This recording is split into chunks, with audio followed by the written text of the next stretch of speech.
We can do the prayer all together. Om Sthapakaya cha dharmasya sarvadharma swarupine avatare varishtaya Ramakrishnaya te namaha.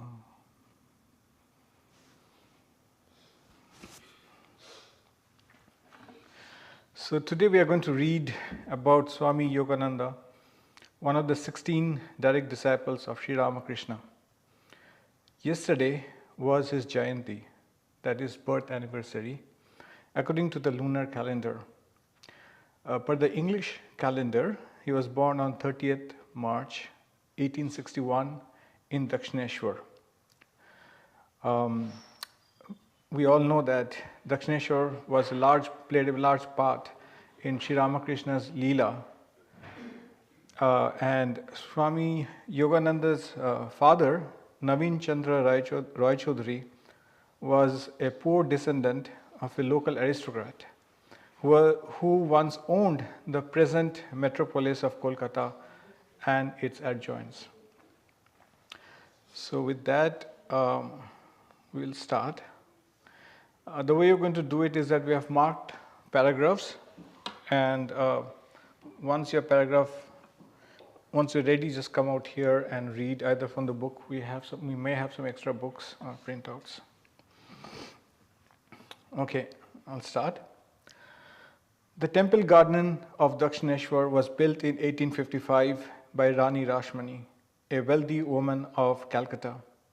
It is a charming place, full of trees and flower gardens, and the holy river Ganges flows beside its galaxy of temples. Jogin, a teenage Brahmin boy from the village of Dakshineshwar, used to visit this temple garden quite often to bathe in the Ganges or pick flowers for the worship of his family's ancestral deities. His neighbors had told him about Sri Ramakrishna, an eccentric priest of the Dakshineshwar temple. Although he was religious-minded, Jogin had not the slightest interest in seeing the mad Brahmin, as his friends called Ramakrishna. Moreover, Jogin was very shy and avoided meeting people.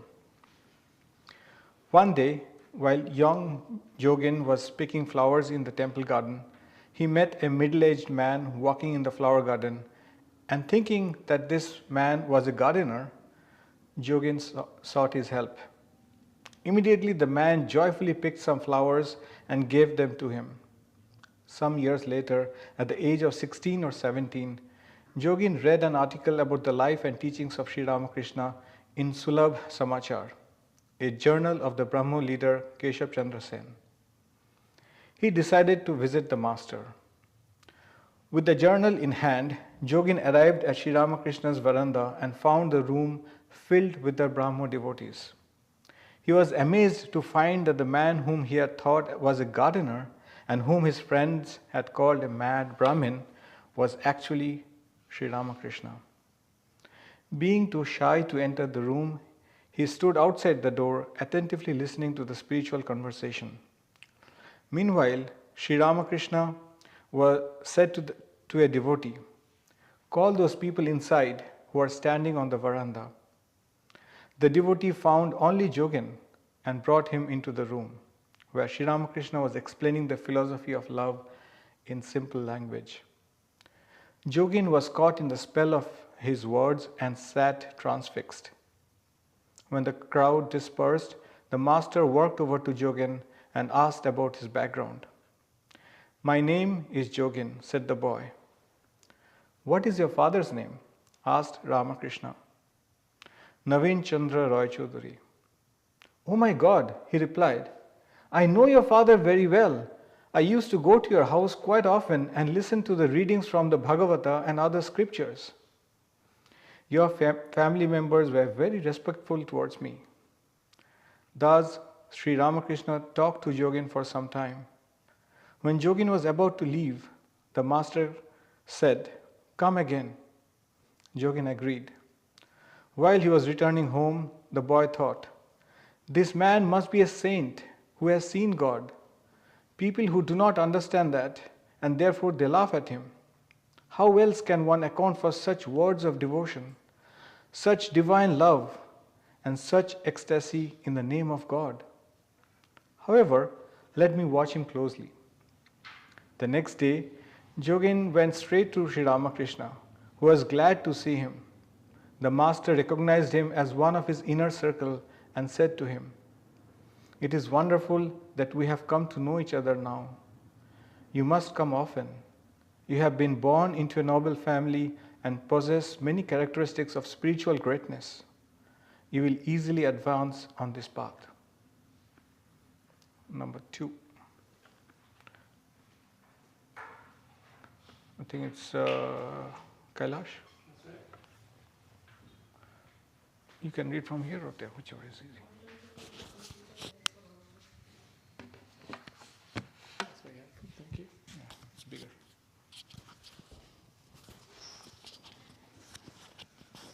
Good morning, all. One day, Jogin found the master alone and asked him, "Sir, could you teach me how to conquer lust?" "Chant the name of Hari, Lord, then it will go," answered the master. This simple remedy did not convince Jogin. He thought that the master did not know any practical method and had prescribed something useless. Moreover, he thought, so many people are repeating the name of Hari. Why does lust not vanish in them? The next day, Jogin went straight to the Hatha Yogi, and while he sat listening to the yogi, Sri Ramakrishna arrived. The master took Jogin's hand and asked Jogin to follow him. While they were walking towards his room, the master said, "Why did you go there? Don't do that. Your mind will only stick to the body if you learn those techniques of Hatha Yoga. It will not thirst after God." Jogin again doubted Sri Ramakrishna. He thought that the master had discouraged him from visiting the Hatha Yogi to keep him from running away. However, he thought again, why don't I do what he told me to do and see what happens? Later, Jogin said, "Thinking thus, I took the name of Hari with a concentrated mind, and as a matter of fact, shortly afterwards, I began to experience the tangible result mentioned by the master." People usually get married to find happiness, but Jogin's marriage turned out to be full of misery. With all his gentleness, Jogin had another side to his nature, his strong independence. Forced to marry, he rebelled like a caged lion that desperately wants to be free. When Jogin was taken to the bridal chamber immediately after the ceremony, he began to chant God's name, even though the bride's female companions laughed at him. Jogin and his wife never slept in the same bed. Soon after the wedding, he went to visit his wife's home. After supper, he went to the roof and walked there the whole night instead of going to bed. The next morning, he returned home before anyone got up. Later, Swami Yogananda remarked, "If there is anyone amongst us who has conquered lust in all respects, it is Jogin." Sri Ramakrishna mentioned that 6 of his disciples, including Jogin, were Ishvara Kotis. An Ishvara Koti is a godlike soul who is eternally free from the bondage of karma and who allows himself to be born simply to do good to humanity. The master also declared that Jogin had been Arjuna, the hero of the Mahabharata in his previous life. Number 3.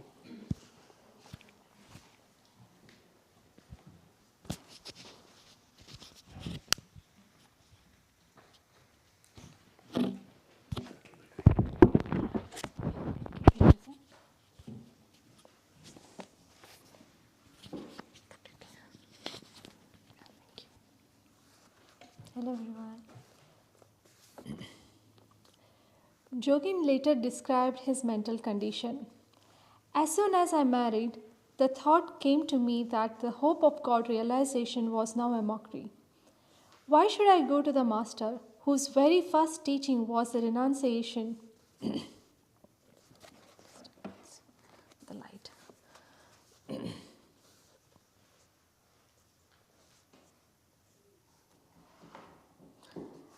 Whose very first teaching was the renunciation of lust and gold. I have ruined my life because of the tenderness of my heart. It cannot be reversed. The sooner I die, the better for me. I used to visit the master daily. But after this event, I stopped going to him altogether and spent my days in utter despair and repentance. Such news travels fast. Sri Ramakrishna heard about Jogin's marriage and was anxious to see him. He sent for him repeatedly, but Jogin did not come. Everyone said that he had changed since his marriage and that he would not even mention Sri Ramakrishna's name.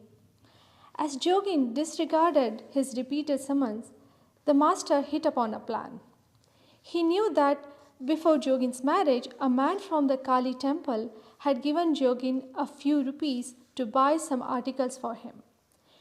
Jogin had sent the articles to the man through a friend and then and sent word also that he would soon return the balance of the money.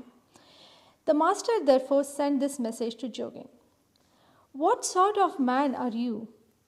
A man gave you money to buy certain articles and you have neither returned the balance nor even sent word when you will return it. These words touched Jogin's pride and he was grievously wounded. He thought, the master considers me to be a cheat even after such a long association. Well, I'll go there today and somehow put an end to the quarrel, and afterwards I will never again turn my steps towards the Kali temple. In the afternoon, Jogin went to the Kali temple. He saw from a distance that the master was standing outside his room, as if in ecstasy, with his cloth under his arm. As soon as he saw Jogin, he came forward quickly, saying, "What if you are married? Haven't I too been married? What is there to be afraid of in that? If you have the grace of this place," meaning himself, "even 100,000 marriages will be powerless to affect you. If you want to live a family life and realize God at the same time, bring your wife here once. I will make both of you fit for that. And if you want to renounce worldly life and attain God, I will make that also possible for you." Jogin was stupefied. What was this that he had heard? Was it possible? He felt himself suddenly transported from a region of utter despair to the one bright with hope. Was this why the master had accused him? Just to make him come to see him? A dead weight was lifted from his heart, and he breathed freely again. Jogin bowed down to the master with tearful eyes. Then the master, taking Jogin's hand, escorted him to his room. When Jogin referred to the payment of the balance of the money, the master wouldn't even listen. The spiritual relationship between the master and his disciple was re-established.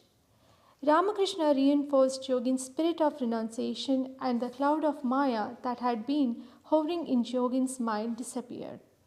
He began once more to spend time with the master.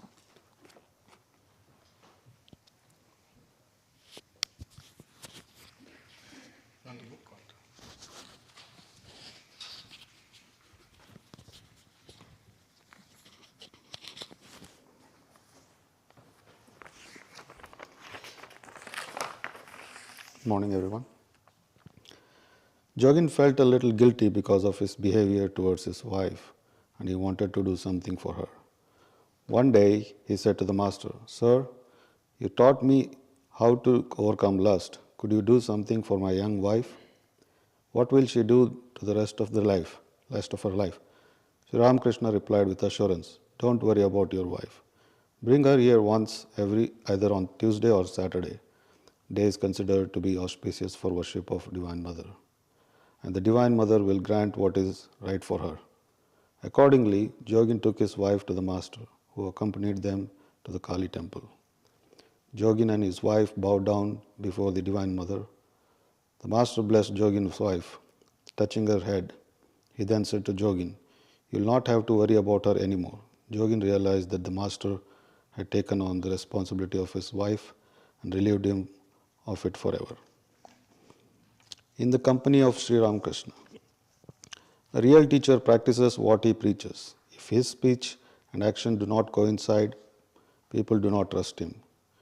Sri Ramakrishna would therefore ask his disciple to test him as money changers test their coins. One evening, Jogin decided to spend the night with the master. with the intention of serving him if needed. Sri Ramakrishna was pleased. After dinner, the master went to bed, and Jogin made his own bed on the floor and slept. Throughout his life, Jogin was a light sleeper.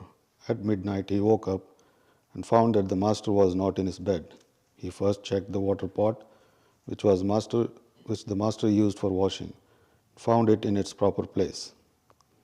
He then thought he might be walking outside, but could not find him there. Suddenly, a terrible suspicion gripped his mind. Has the master gone to the Nabat, the concert tower, to be with his wife? Can it be possible that his actions are contrary to his teachings? Determined to find out the truth without delay, Jogin went out to the room and stationed himself near the Nabat. But while he waited there, watched the door of the Nabat, he heard the clattering of slippers coming from the side of the Panchavati. Within few minutes, Sri Ramakrishna appeared in front of Jogin and asked, "Hello, why are you standing here?" Embarrassed, Jogin hung his head in shame for having doubted the master and could not utter a single word. The master understood everything from the expression on his face. Instead of taking offense, Sri Ramakrishna reassured Jogin, "Well, you are quite right. You must examine a sadhu, a holy man, by day and by night before believing in him." Thou forgiven, Jogin could not sleep any more that night.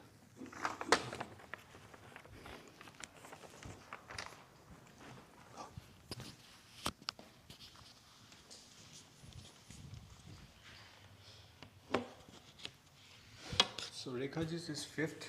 The 6th slot is still open. You want to do it?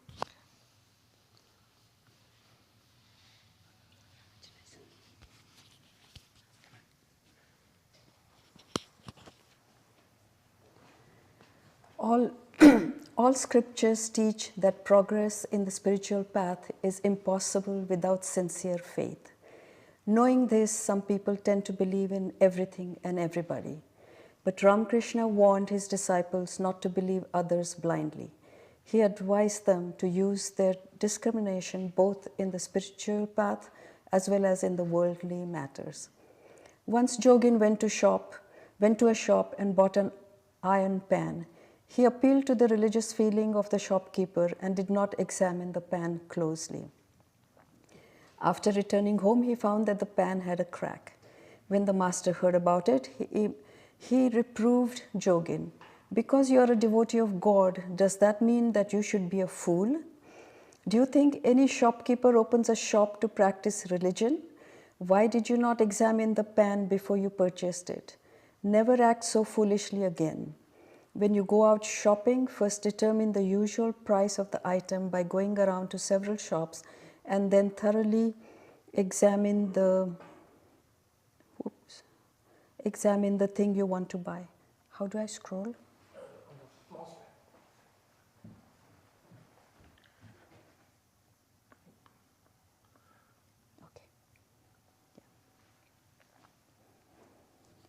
When you go out shopping, first determine the usual price of the item by going around to several shops and then thoroughly examine the thing you want to buy, and do not fail to demand the little extras where allowed. Sometimes when people begin to practice religion, they become so kind-hearted that their kindness becomes an obstacle and can even drag them down from the spiritual path. Ramakrishna would instruct such soft-hearted people to be firm and resolved. One day, the master saw a cockroach in a chest that he used for his clothes. He asked Jogin to take it outside and kill it. But Jogin took it outside the room and let it go. As soon as he returned, the master asked, "Have you killed it?" "No, sir, I let it go," replied Jogin.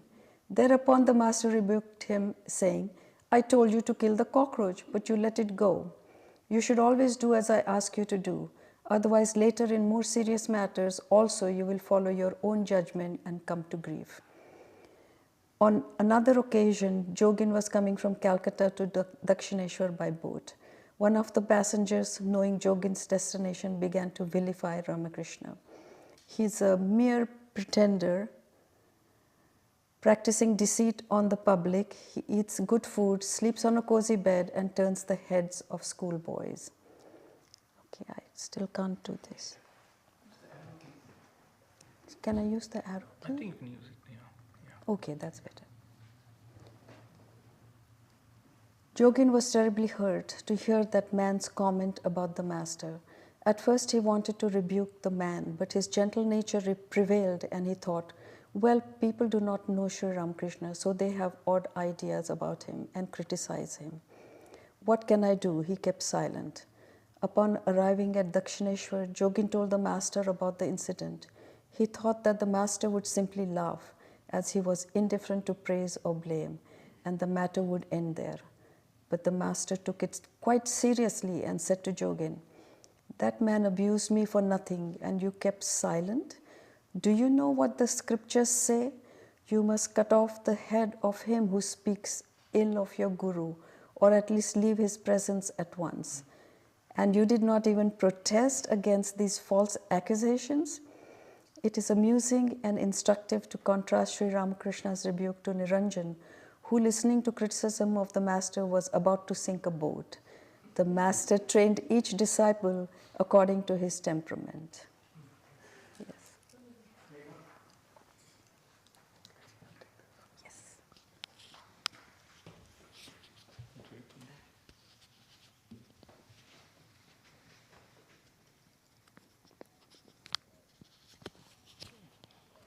Thank you.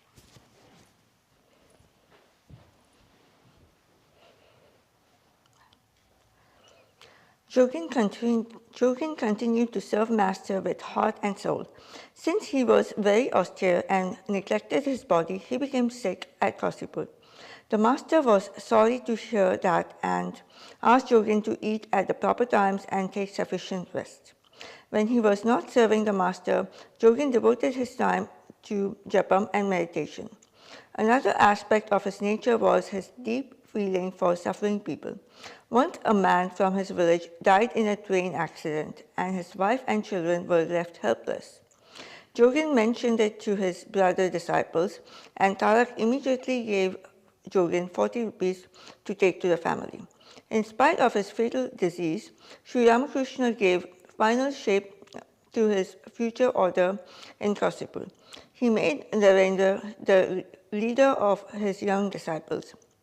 One day the elder Gopal brought 12 pieces of ochre cloth and 12 rosaries, which the master distributed among his disciples, including Jogin. 8 or 9 days before his passing away, Ramakrishna asked Jogin to bring the almanac and read the event of each day and the positions of the stars. When Jogin finished reading about 16 August 1886, the master told him to stop and to put the almanac back in its proper place.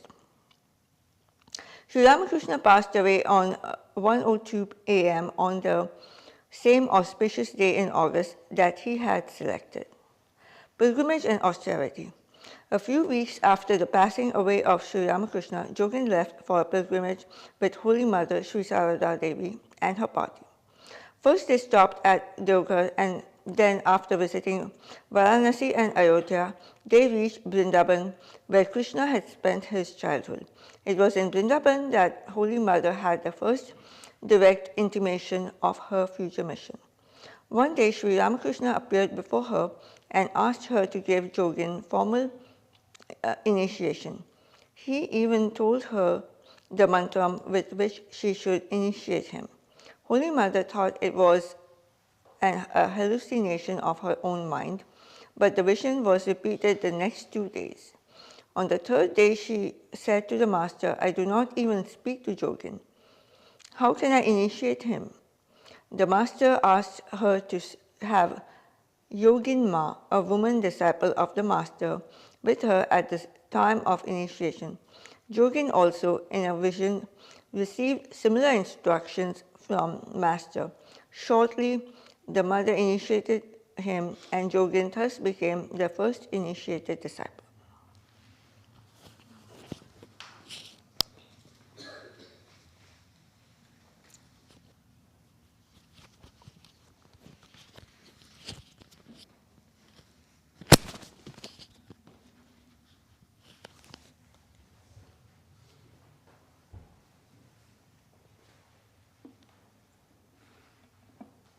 Jai Sri Ramakrishna.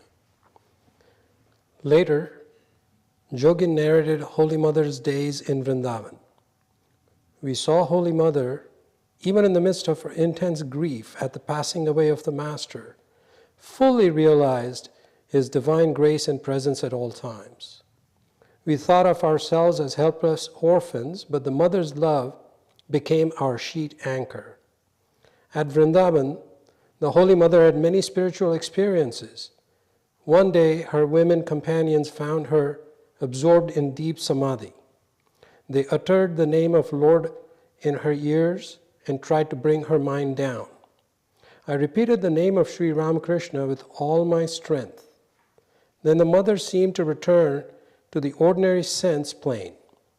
During such periods of ecstasy, her manner of speech, her voice, her way of taking food, her way of walking, and her general behavior were exactly like those of the Master.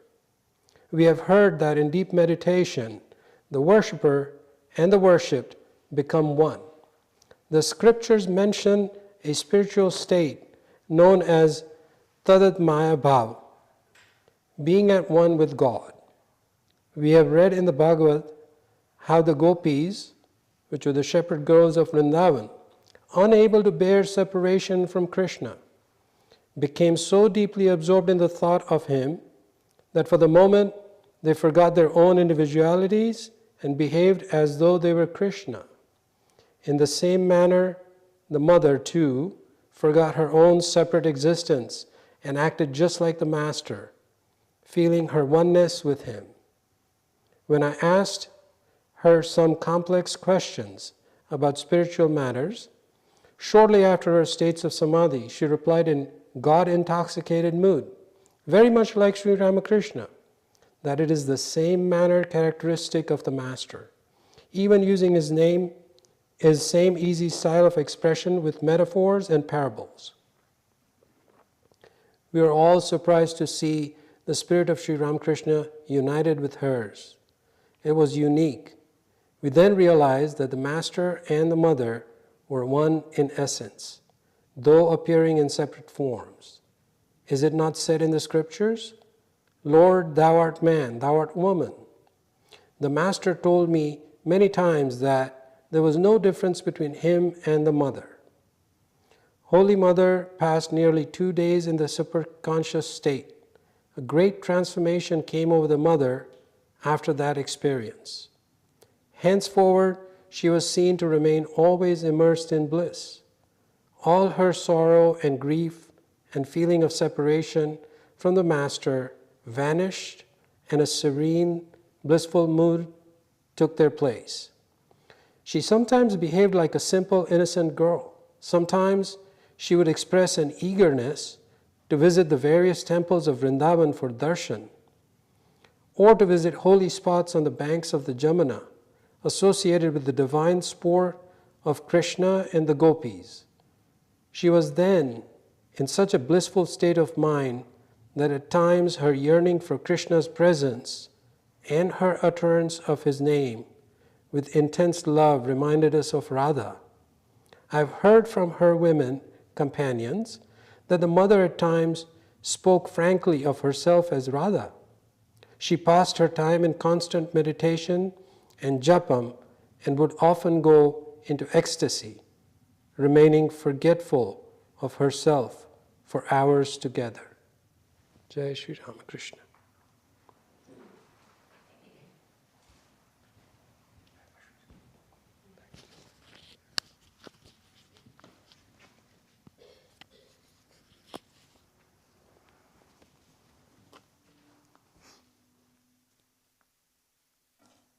Jogin then returned to the Bharanagore monastery, where the young disciples of the Master had joined together and taken final vows of renunciation. Jogin also took formal monastic vows and became Swami Yogananda. His family members found out about it, but were unable to make him return home. Madhusudan Roy, Yogananda's father-in-law, realized his mistake in arranging his daughter's marriage to Jogin, knowing he had monastic tendencies. But Madhusudan was a deeply religious person and accepted it as God's providence. He built a ghat and adjacent to it a Kali temple on the bank of the Ganges near Dakshineswar. Madhusudan spent the last part of his life worshipping the Divine Mother, and he engaged his daughter to help him in this service.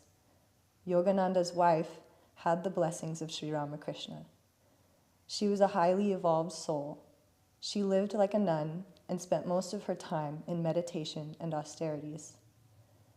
Later, the disciples of Sri Ramakrishna provided for her needs from the Belur monastery.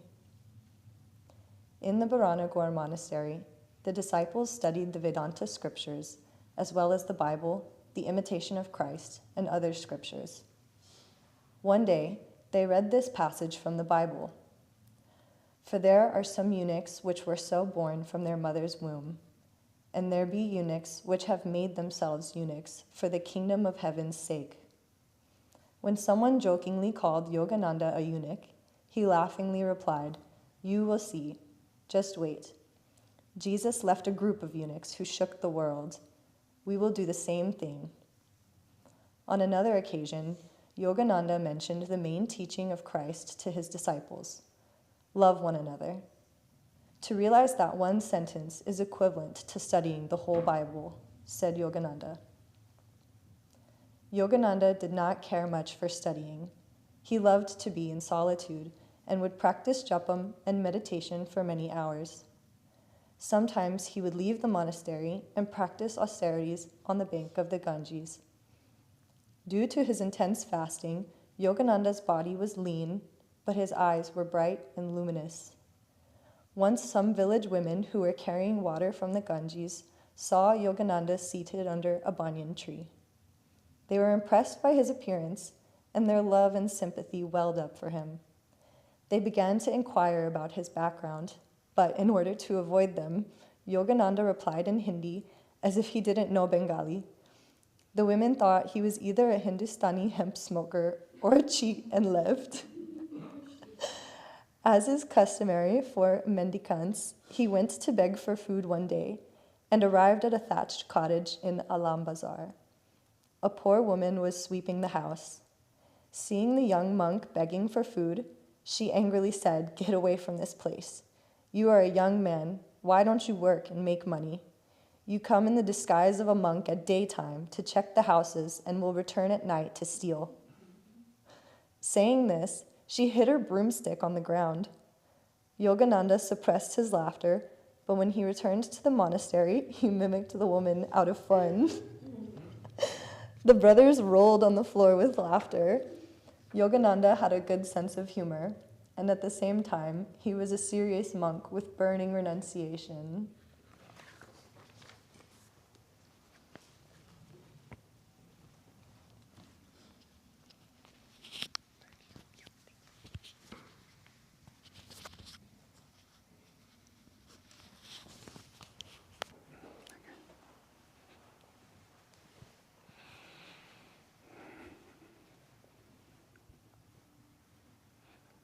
In 1891, Yogananda went to Varanasi, where he lived in a small cottage in a solitary garden.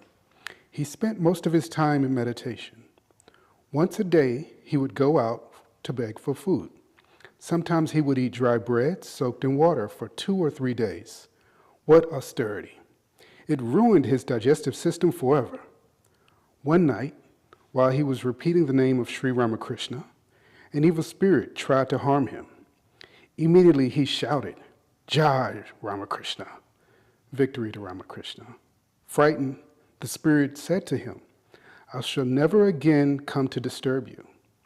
Henceforth, this place is yours." Perhaps it was a haunted place, but by the grace of the Master, his life was saved. In 1892, Yogananda returned to the monastery, which had been moved to Alambazar, and lived there for some months. Then he devoted himself to serving the Holy Mother and became her attendant and caretaker until his death.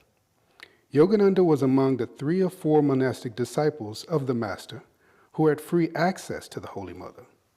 He treasured the following scene of Holy Mother, his mantra guru, which occurred while he was serving the master at Dakshineshwar. It was 3 o'clock in the morning. Holy Mother was immersed in meditation on the veranda of the Nabat. A gentle breeze blew away her veil, and the light of the full moon fell on her face. Sri Ramakrishna went to the pine grove, and the young Jogin carried the master's water pot. Both saw her in that condition, but she was unaware of it. Because Yogananda was pure, like the ever-free Shukadeva, the master engaged him to do errands for Holy Mother. Jogin and Sarat belonged to my inner circle, said Holy Mother. None loved me as Jogin. If anybody would give him any money, he would save it, saying Mother will use it for her pilgrimage. The other monks would tease him for staying in this household full of women. He would ask me to address him as Yoga. Yogananda was so respectful toward Holy Mother that he would not salute her by touching her feet. When the mother would leave the place, he would touch that spot with his head. After asked about this strange behavior, Yogananda replied, "What? I do not have the audacity to keep Mother standing and waiting for me so that I can bow down to her."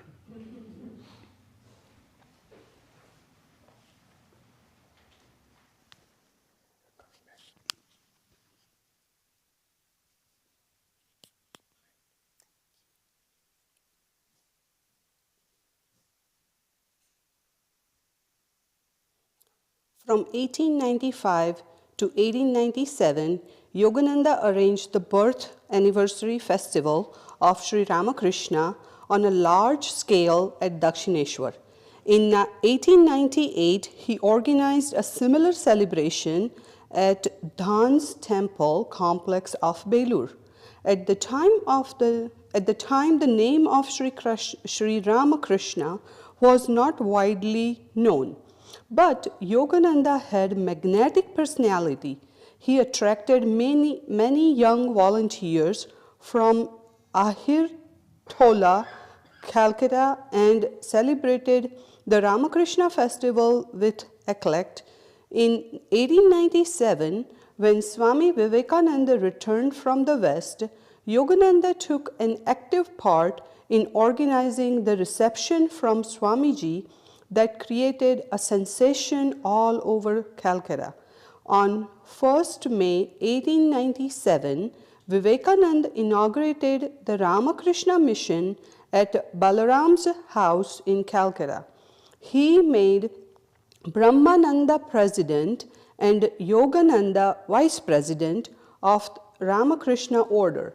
When the meeting was over, Swamiji said to Yogananda, "So the work has now begun in this way. Let us see how it succeeds by the will of Ramakrishna. Yogananda, you are doing these things by Western methods. Would you say that Sri Ramakrishna left us any such instructions?" "Swamiji, how do you know that these methods are not in keeping with his ideas? Sri Ramakrishna was the embodiment of the infinite ideas. Do you want to confine him within your own limits? I shall break those limits and scatter his ideas broadcast all over the world. He never instructed me to introduce worship of him," and so forth. The methods of spiritual practice, concentration, and meditation, and the other higher ideals of religion that he taught. Those we must realize and teach all human beings. Infinite are the ideas and infinite are the paths that lead to the goal. I was not born to create a new sect in this world, too full of sects already. Blessed are we that we have found refuge at the feet of our Master. It is our duty to give the ideas entrusted to us freely to the whole world. Yogananda did not dissent, and so Swamiji continued, "Time and again I have received marks of his grace. He himself is at my back and is making me do all these things. Yogananda, whatever you will shall come about. We are always ready to follow your lead. I see clearly that the Master is working through you. Still, I confess, doubts do sometimes arise in my mind, for, as we saw it, his method of doing things was so different. I am led to ask myself whether we are not straying from Sri Ramakrishna's teachings. Swamiji, the thing is this: Sri Ramakrishna is far greater than his disciples understand him to be. He is the embodiment of the infinite spiritual ideas capable of development in infinite ways. Even if one can find a limit to the knowledge of Brahman, one cannot measure the unfathomable depths of our Master's mind. One gracious glance of his eyes can create 100,000 Vivekanandas at this instant. But if this time he chooses instead to work through me, making me his instrument, I can only bow his will. Yogananda was deeply moved and praised Swamiji's greatness.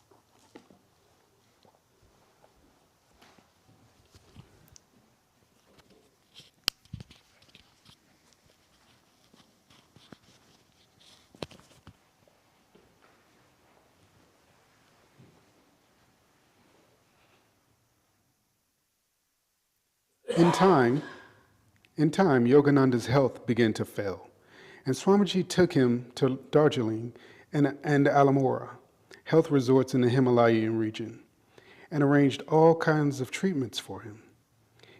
In spite of all that, Yogananda's body rapidly deteriorated.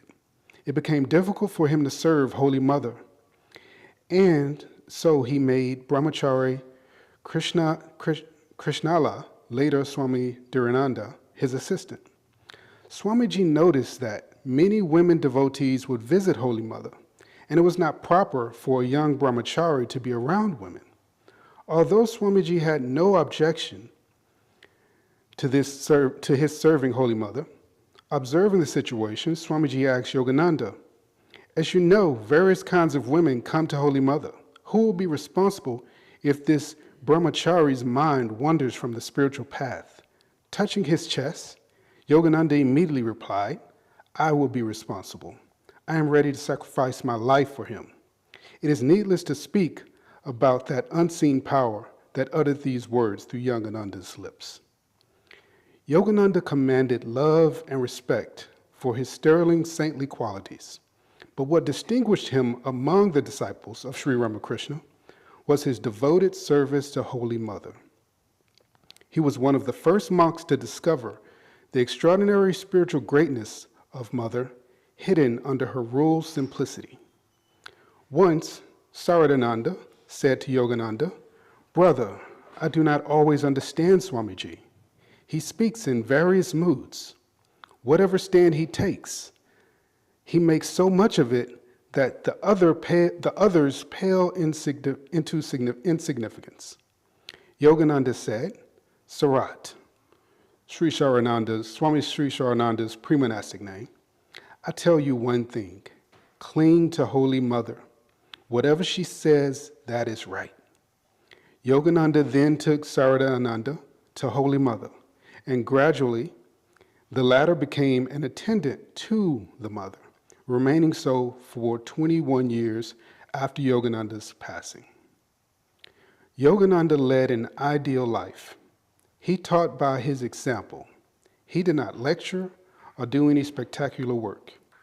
Although married and born into a rich family, he demonstrated how to practice renunciation and purity. He was an uncompromising monk. He shunned everything that took his mind away from the Master. During the last years of his life, he would visit Girish and talk about the Master. He presided several times over the weekly meetings of the Ramakrishna mission. Vivekananda valued his judgment and foresight. So in 1898, he took Yogananda by boat to the new site purchased for the Belur Monastery on the bank of the Ganges. Although Yogananda was quite ill, he was very pleased to see the beautiful land that Swamiji had purchased for the permanent home of the Ramakrishna order. During his last illness, Yogananda suffered fever and blood dysentery. His whole body was emancipated, and his voice was feeble. One day he said about the advent of the Master, "There have always been various religious paths, countless scriptures, and holy places in every country. In spite of that, why is there a decline in religion? Because of the course of time, all ideals become lost. Therefore, God incarnates himself to explain the hidden mystery of religion and show the ideal." On another occasion, he said, "By the grace of the Master, I have attained so much knowledge and devotion that I'm unable to express it all." When Yogananda's parents came to see him, he said, "I pray you may attain devotion."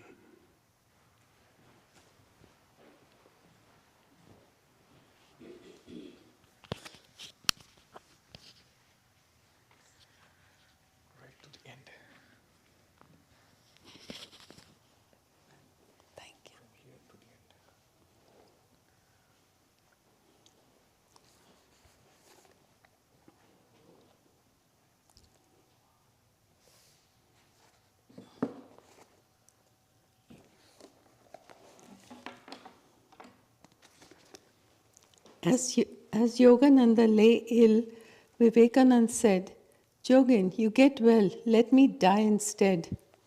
"Jogin, you are our crest jewel," said Niranjanananda.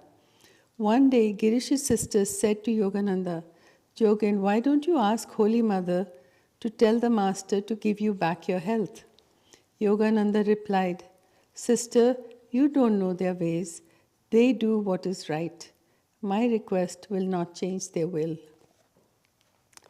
Yogananda never prayed to Sri Ramakrishna to cure his disease. He was an illumined soul. He experienced that the Atman alone is real and the body is made of 5 elements that disintegrate after death. An embodied being cannot escape pain and misery. So he silently endured his prarabdha karma, the result of deeds that were begun in former lives and are now working themselves out in the present one. There is a difference between an ordinary soul and an ever-free soul. The former attains liberation through self-knowledge, but the ever-free soul is the eternal companion of an avatar or divine incarnation. 6 months before Yogananda's death, Sri Ramakrishna appeared before him. Yogananda said, "Master, I don't want to be born again. The lesson of this life is enough for me. Please give me final liberation." The Master replied, "You will have to come once more." "No, I won't come," Yogananda demanded. "Please release me forever." Immediately, Sri Ramakrishna disappeared. Yogananda went through 6 months of physical suffering, hoping that the Master would grant his request. Knowing Yogananda's resolution, Girish at last said to him, "Brother, don't you know that you have been suffering terribly these last 6 months? Your pain is causing pain to all of us.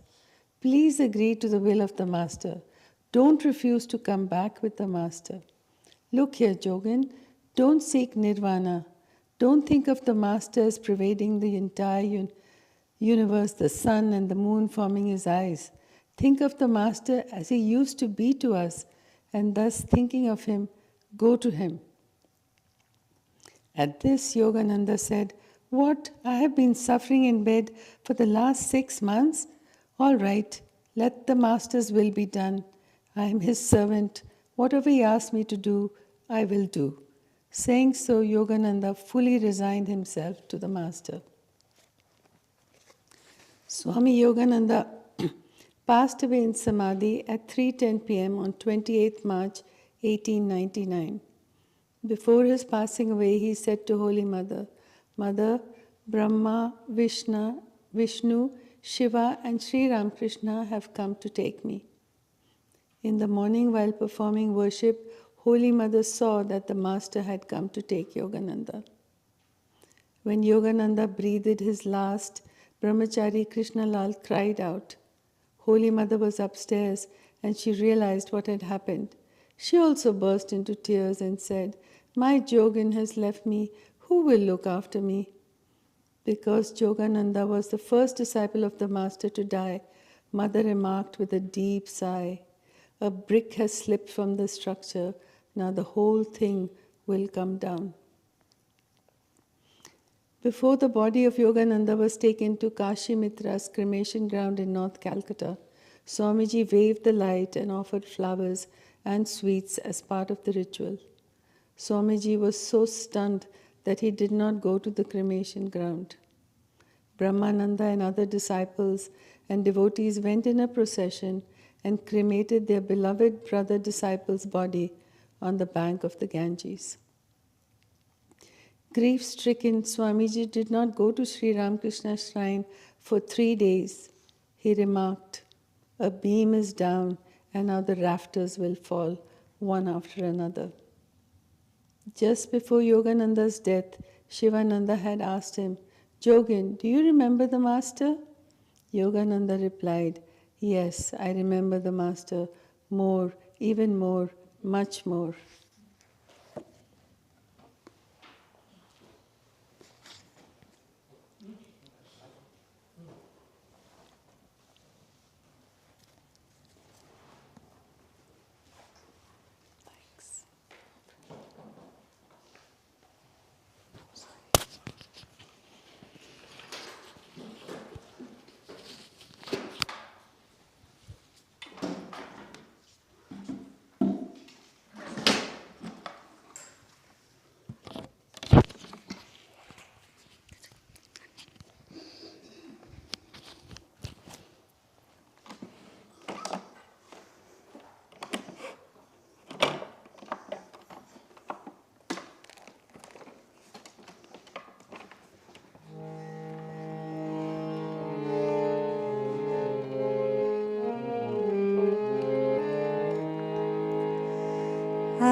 अनन्तरूपिणि अनन्तगुणवति अनन्तनाम्ने गिरिजमा अनन्तरूपिणि अनन्तगुणवति अनन्तनाम्ने गिरिजमा शिवरिन्मोहिनि विश्वविलासिनि शिवरिन्मोहिनि विश्वविलासिनि Ramakrishna जय दायिनि मा रामकृष्ण जय दायिनि मा अनन्तरूपिणि अनन्तगुणवति अनन्तनाम्ने गिरिजमा जगज्जननि त्रिलोकपालिनि जगज्जननि त्रिलोकपालिनि विश्वसुभासिनि शुभदे मा विश्वविलासिनि शुभदे मा दुर्गतिनाशिनि सन्मतिदायिनि दुर्गतिनाशिनि सन्मतिदायिनि भोगमोक्ष सुखकारिणि मा भोगमोक्ष सुखकारिणि मा अनंत रूपिणी अनंत गुणवती अनंत नामनी गिरिज मां परमे पार्वती सुंदरी भगवती परमे पार्वती सुंदरी भगवती दुर्गे भामती त्वं मे मां प्रसीद मातः नगेन्द्रनन्दिनी प्रसीद मातः नगेन्द्रनन्दिनी चिरसुखदायिनी जय दे मां चिरसुखदायिनी जय दे मां अनंत रूपिणी अनंत गुणवती अनंत नामनी गिरिज मां शिवरिन्मोहिनी विश्वविलासिनी शिवरिन्मोहिनी विश्वविलासिनी रामकृष्ण जय दायिनी मां रामकृष्ण जय दायिनी मां अनंत रूपिणी अनंत गुणवती अनंत नामनी गिरिज मां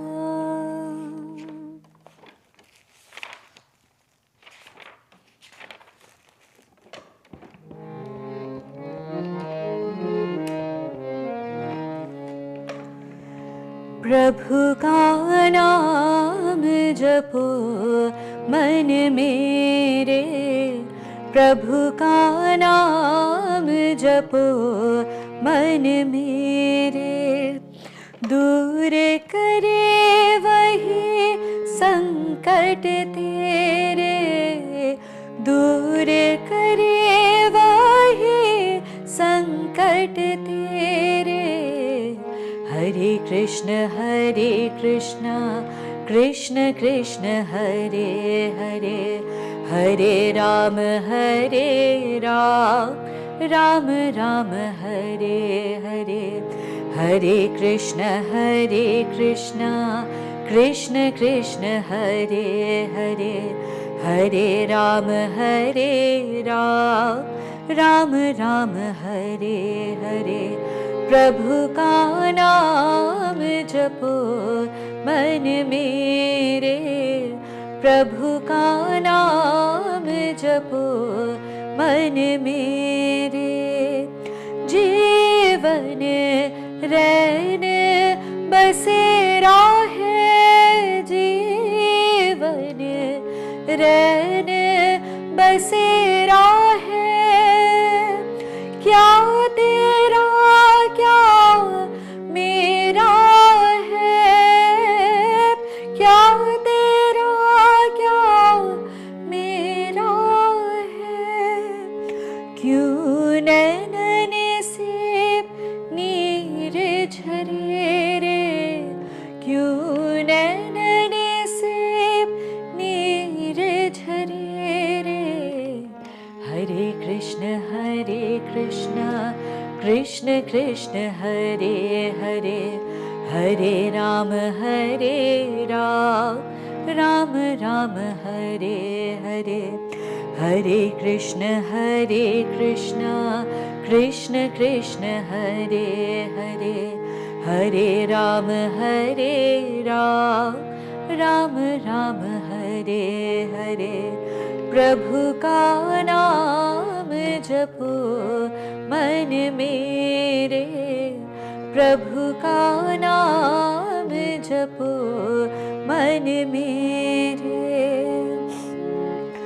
पिंजरा जब टूट जाता है पिंजरा जब टूट जाता है पंछी क्या रुक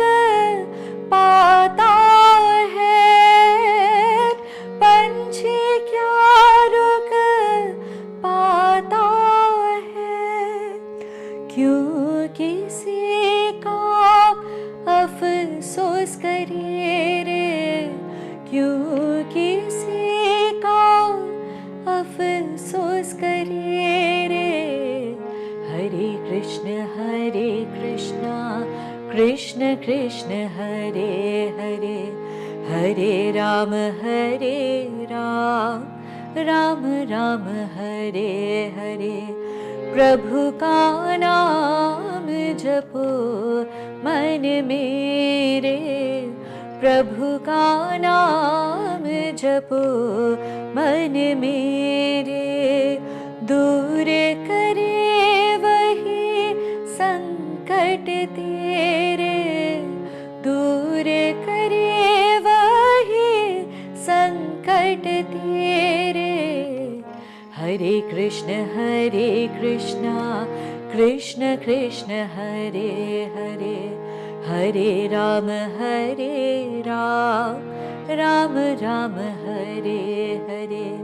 हरे Krishna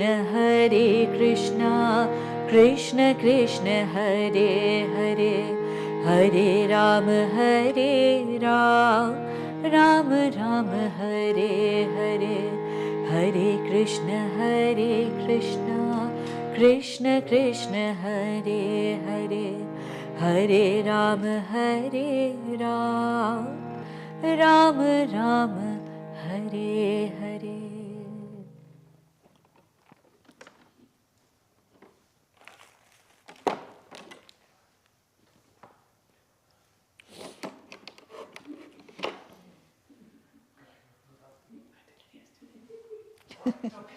I'm going to do that. Kami ko no.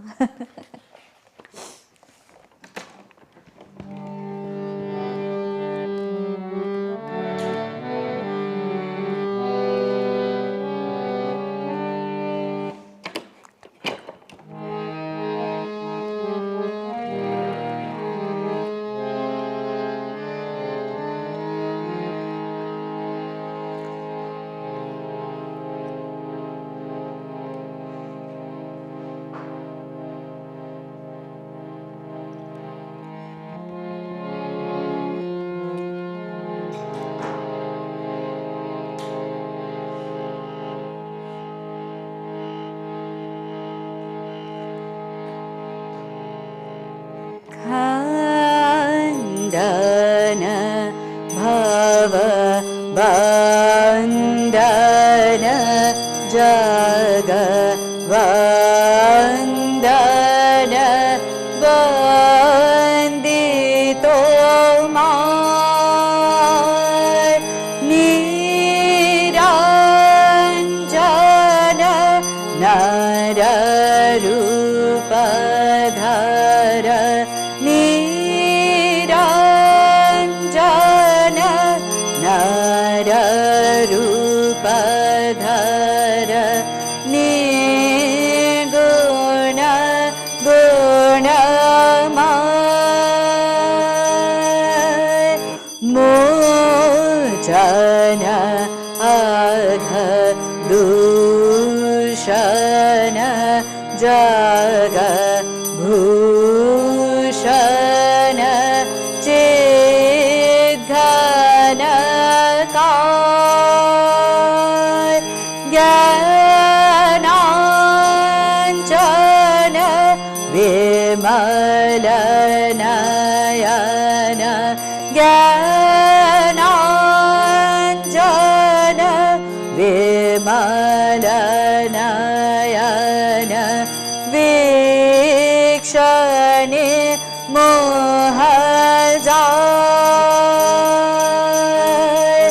भास्वर भाव सागर चिर उन्मद प्रेम पथाय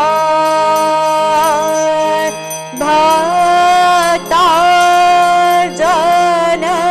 युगल चरण भक्तार्जन युग चरण तारण भव पाय वृंदित युग ईश्वर जगदीश्वर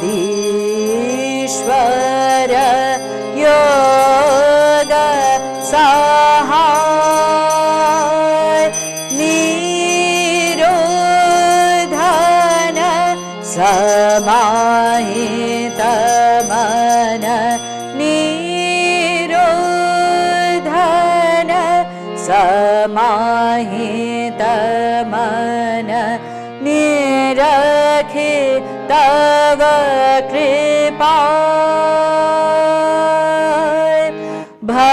भंजन दुख गंजन करुणा घन कर्म कठोर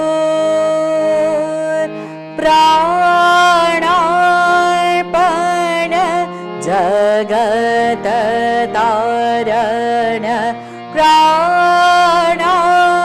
प्राणार्पण जगत तारण कृन्तन कलिडो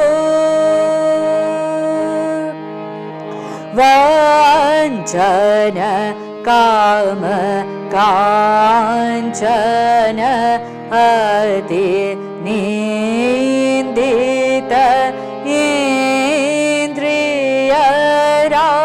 इंद्रियरात त्यागीश्वर हे नरवर त्यागीश्वर हे नरवर देहपदे अनुराग निर्भय गत संशय दृढ़ निश्चय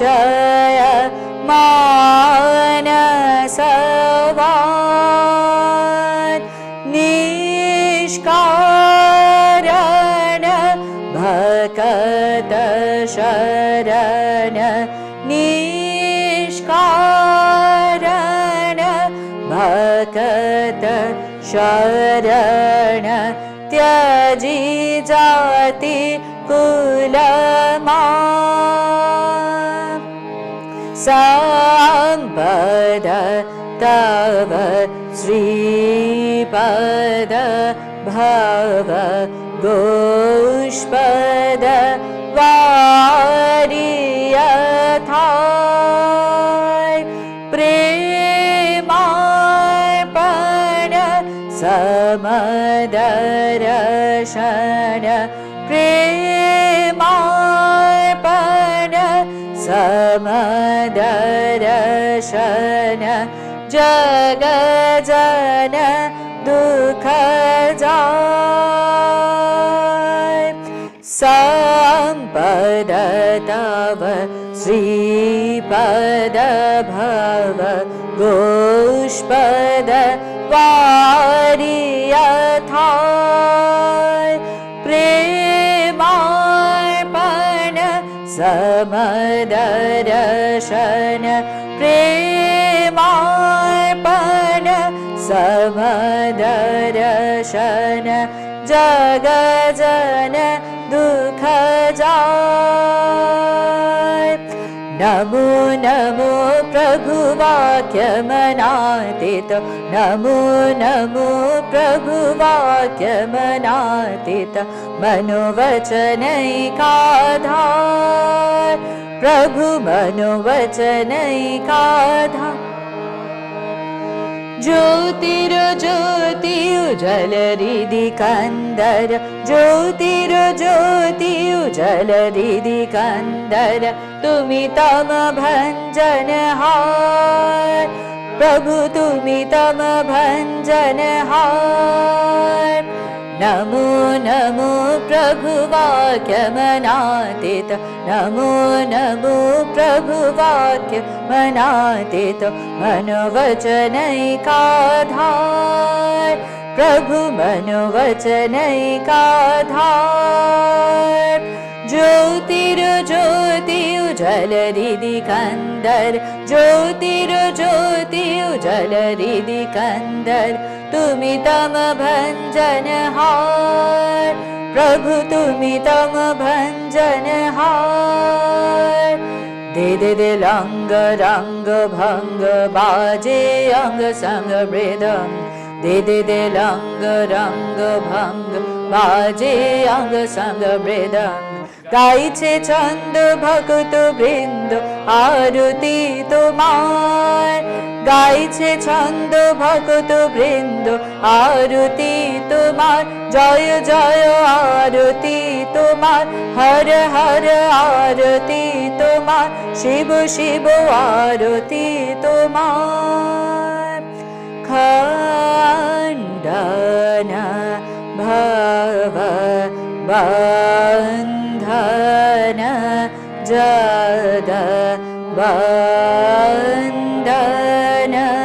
বন্দে তোমায় जय श्री गुरु महाराज जी की जय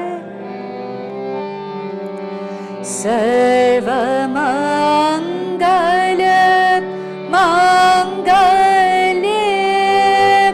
शिवे सर्वार्थ साधिके शरण्ये त्र्यंबके गौरी नारायणी नमोस्तुते सृष्टि स्थिति विनाशाना शक्ति भूते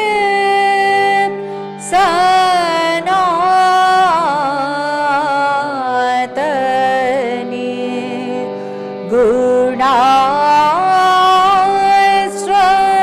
गुणाश्रये गुणमये नारायणी नमोस्तुते शरणागत दीनार्थ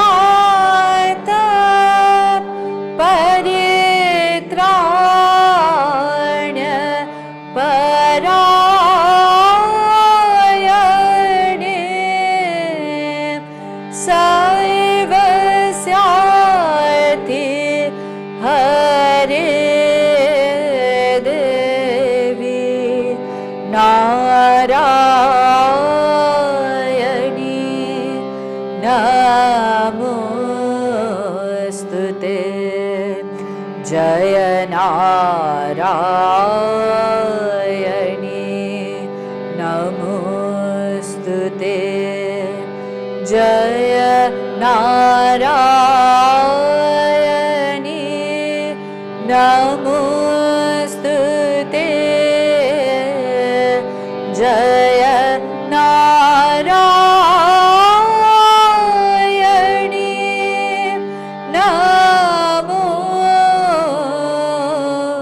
नमोस्तुते जय नारायणी नमोस्तुते जय श्री गुरु महाराज जी की जय जय महामाई की जय जय स्वामी जी महाराज जी की जय स्वामी जी योगानंद की महाराज की जय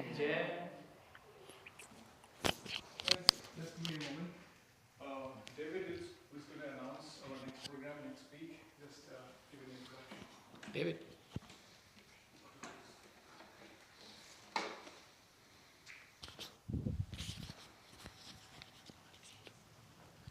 So for next week, we're going to have Devotee Speaks.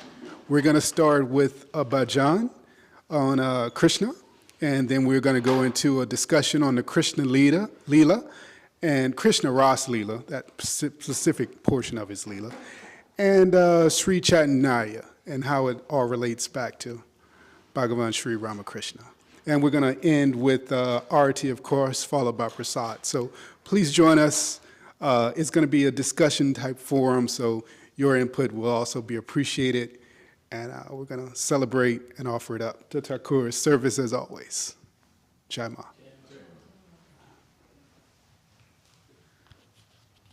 This was for Prasad. Oh, so are you going to have like a PDF sent on Krishna Rasa Leela so we can read about it? We were not thinking, but maybe we could. Because otherwise I would not know what is Krishna Rasa Leela. It's discussion in the school. There will be a small talk, 10 minutes talk for each devotee, and then we'll open. And then we'll open it up. Got it. So we are not experts. So that's why it's more like discussion rather than Q&A. Correct. Absolutely. Yeah.